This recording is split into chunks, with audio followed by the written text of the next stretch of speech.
So all things considered, when you look at KOU'S line saying like how the ladies love him and that he'll have an easy time making this businesswoman eventually fall in love with him so that he could turn her into a vampire after he ultimately becomes a vampire himself, kind of laugh at it. It's a little humorous, this 14-year-old kid who really, up until the start of the anime, didn't really have friends, didn't have connections, he was kind of like a loner. But when you think about the progression he's gone through over 6 episodes, from Nazuna basically going head over heels anytime the subject matter of love is brought up, whether about other people or whether about them specifically, and the number of actions, like, she very much is falling in love with this boy, and ultimately, the whole idea of like a forever vampire romance very well could happen. You look at the childhood friend who, yes, he didn't realize at the start, but he really had this connection in a friendship way for so long. And seriously, within, 20 minutes, less than 20 minutes of meeting this woman who was having an existential crisis, she was breaking down mentally, which very much, it feels like what KOU would have been in the future. Like, he would have grew up to be in a similar boat had he not, abandoned the way of the school life for a vampire dream. You know, she's literally having a mental breakdown, and she just thinks this kid's sweet as shit. You know what? That's a very sweet thing to offer, and even though she can't just up and abandon her adult duties, it relieves the tension in such a way that literally no one's clearly done for her until this basic-ass massage that turned into, a life-changing moment. So all things considered, the King of Hip might actually deserve that title, and I think by the time he reaches 18, the sky's the limit for this party animal, all things considered. But I like how they use these, intense scenes, whether it's the massage, which could have been so much more extreme. I still am going to stick by my prediction. At some point, that childhood friend is going to walk in during a massage, whether that's Nazuna giving it to KOU or one of them giving it to a customer, who the hell knows. It's going to be fun to see when that happens, but the idea of the nighttime pool I thought was brilliant because not only do we, in my opinion,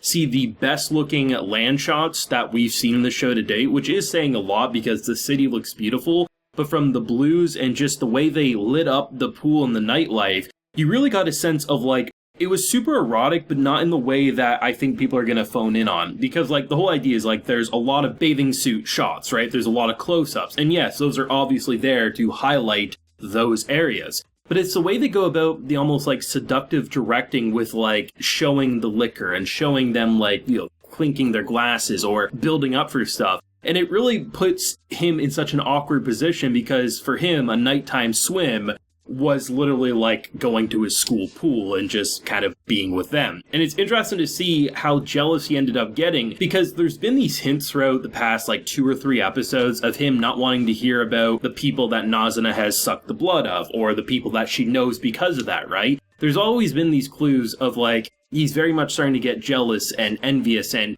he wants her all to himself, right? And the fact that she's very playful in the way of letting those 2 men be I don't know if I'm with someone because she wanted him to stand up and say that's my woman and they would move on. But it was interesting how it kind of backfired on her because she was kind of thinking of it it would be a moment for him to I guess grow up or kind of maybe have a bit more of a spine, not be just the guy who sits on the chair. But in return, she ends up having to apologize because she kind of broke his heart, all things considered. And it's interesting how they have, conflict in this show, but never to the point that it lasts past an episode.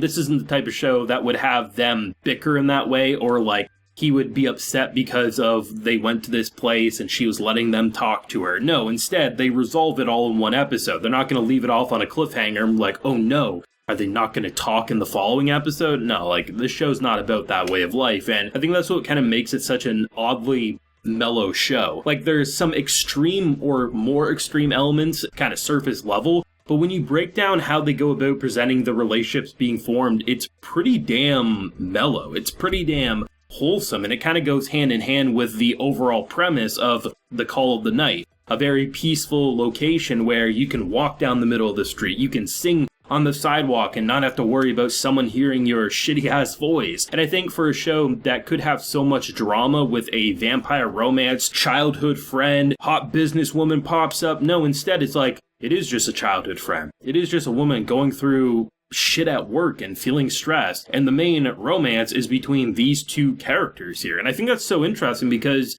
literally any other show would at the very least make something spicy, something drama-filled. And the most obvious person would be, well, childhood friend. But that's literally just friendship. There's nothing else there. And I think it's so interesting to not make it into what it easily could be, and in return, not only just because of the unique setting with the Call of the Night, but also just the fact that you just can't really compare it to other vampire shows. And I think often with vampire series, the idea of bloodsuckers or turning people into vampires, while yes, that is a crutch to most, if not all vampire stories, I feel like there's a lot more like targeting on the inhuman elements, like they're clearly not human anymore and, they don't function, which makes obvious sense. Same as a zombie, same as a werewolf, right? You're obviously going to focus on that. But with how normal this show is actually presenting most things and like the awkwardness of growing up, I like that Nazna, minus her flying and bloodsucking, feels like an average person, just with a very nerdy side, if not a slightly seductive side, that my boy Ko over here is, sweating bullets when he's like, what in the actual hell? She's wearing more clothes than usual, but that's making me even more flustered. What's going on? I love the innocence, I love the awkwardness, and I love just those emotional moments of a boy who's like, he has that childlike wonder of like, you can just quit that job, come be a vampire. But on the adult side, like, this kid reminds me of me back in the day, and while I know I can't realistically do what he's saying, it does ease the tension. It's interesting how characters are helping each other in kind of unexpected ways. I think we all had a different idea where that massage was going to go, all things considered. Like, I thought it would be a lot more awkward, a lot more flustered. Instead, you get some goofy comedy scenes and the most intense version of Ko we've ever seen, with him saying, "You will not leave this massage, you are going to bed, damn it." It's kind of hilarious. And I mean, given the number of things they could have done in this episode, they talk about an arcade, they talk about going to the movies. I do hope a couple of those ideas do get explored before the season wraps up, because I think it would be funny the way they could have fun. Just look at the way Nazna came into the massage room as he called for her. It just shocks everyone because, like, what the hell? There's a floating person coming through the wall. Imagine them going to the movie theater and just the way she could unexpectedly shock the crowd there. I think that could be pretty fun to explore, but there's a lot of potential. I mean, they've taken empty streets and made it feel full of life. I just think there's a lot of room for arcades and movie theaters if they wanted to go that route, and they kind of teased us in this episode, so hopefully they will. All things considered, we're now halfway through the, hopefully, just first season of Call of the Night, and I have to say the show has been an unexpected banger. Not in the way that I didn't think it would be popular, because there was so much hype like a year building up to this show, but it's more so when I take a look at how much I enjoyed the first few episodes compared to like 4 through 6, it definitely has been a step up for me. It's just, now that we're accustomed to the characters, accustomed to the world, what type of story it wants to be, it feels like it's really found its groove, and it's a slow burn slice of life in the dead of night, and it's doing wonders through characterization. But thoughts down below, what did you think of both the new character, who I imagine we'll see at least one more time before the season's over, but also that whole pool scene, which was a bit spicy, but also beautiful all at the same time? Thoughts down below, leave a like if you enjoyed, and subscribe if you're new around here. Till next time, everyone, please take care and have a good one.